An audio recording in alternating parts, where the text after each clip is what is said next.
Assalamualaikum warahmatullahi wabarakatuh. Nama saya Salsa Nurhalisa dari Universitas Pendidikan Indonesia, Program Studi Teknologi Pendidikan kelas 1B. Pada kesempatan kali ini, saya akan menjelaskan tentang teori kultivasi dan contoh penerapannya. Selamat menyaksikan. Teori kultivasi ini adalah teori tentang penanaman atau bisa juga disebut dengan penyuburan.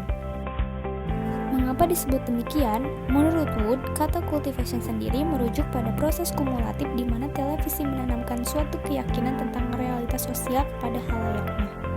Teori ini merupakan salah satu teori yang mencoba menjelaskan keterkaitan antara media komunikasi atau media massa, khususnya televisi, dengan tindak kekerasan.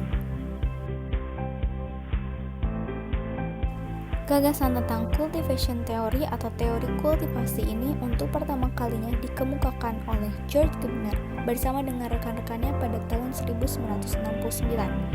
Ia merupakan dekan emeritus dari Universitas Pennsylvania. Sebagai seorang imigran dari Hongaria yang mempunyai profesi penulis, ia kemudian masuk sekolah jurnalistik pada Universitas Berkeley. Setelah lulus S1, ia bekerja di San Francisco Chronicle, kemudian kembali ke kampusnya untuk mengambil program master dan doktoral. Riset pertamanya pada awal tahun 1960-an tentang proyek indikator budaya. Awalnya, Gardner melakukan penelitian tentang indikator budaya di pertengahan tahun 60-an untuk mempelajari pengaruh menonton televisi.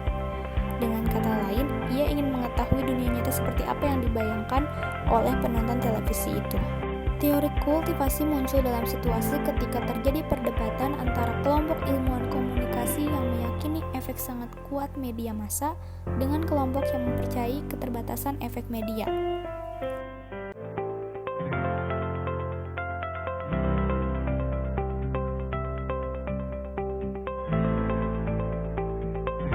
Pada awal perkembangannya, teori ini lebih memfokuskan kajiannya pada studi televisi dan audiens, khususnya pada tema-tema kekerasan di televisi. Tetapi seiring dengan perkembangan zaman dan teknologi, kini televisi juga bisa digunakan untuk kajian di luar tema kekerasan.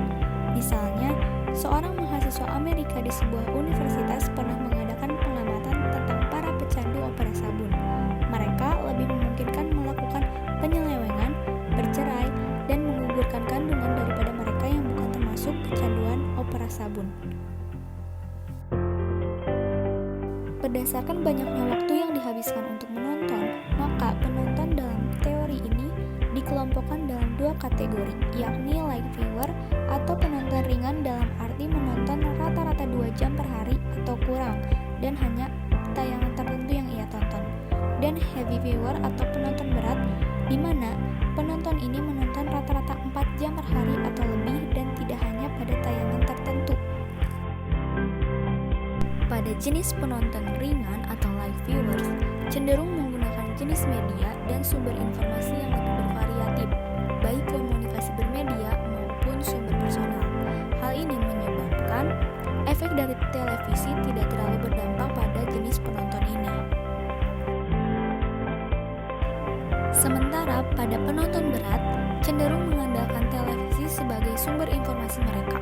Asumsi ini menyatakan kelompok penonton yang termasuk kategori berat umumnya memiliki akses dan kepemilikan media yang lebih terbatas. Karena itu, mereka mengandalkan televisi sebagai sumber informasi dan hiburan mereka.